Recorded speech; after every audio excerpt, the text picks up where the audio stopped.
ngayon, ang pagbigay ng ayuda, dapat hindi pinapahirapan ng tao. Hindi katulad ng nakaraang presidente, pag nahihirapan ng tao, gagawa sila ng paraan.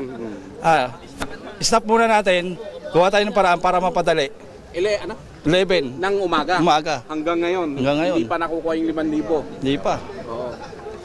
5,000 lang kukunin. Kung gaano pinahirapan yung mga tao, mga rider, gano'n na lang. Hindi nila naisip yun. Basta ang inisip lang nila, nagbigay kami ng ayuda, tapos na yun. Ilang oras ka na nakapila? Almost 13 hours na po. 13 hours. Yes. Bakit umabot ng nagtiyaga ka ng ganong katagal? Dahil sa 5K na yan!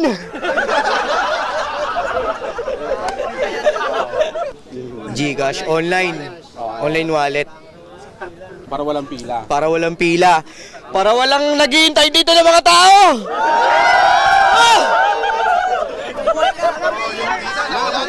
Kanina may nahimatay daw rito eh. Meron na po, may namatay na po dito sa lugar na to. At sumalangit daw ang kanyang kaluluwa. Ayun po. Dahil sa sobrang init. Sa init po, sa sobrang lakas ng init. Lahat po ng rider dito ay naiinitan at napapagod. At nauuwaw. Walang libreng tubig! Anong oras kayo pumila? Alas 6 po ng umaga. Tapos, alas 12:30 ng gabi.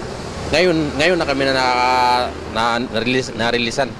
Paano bang bakit umabot ng ganito kahaba? Medyo mas mabagal yung proseso natin ngayon eh. Oo. Mabagal talaga yung proseso. Tapos ang napakasakit pa doon, may namatay pa isa.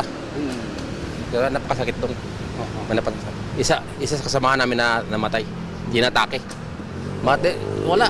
Mabagal talaga yung proseso sa loob. Wala. Mabagal. Tapos, bira mo, alas 6 pumila. Ngayon lang nakakuha. 12:30 na, di ba? Napakabagal talaga, sir.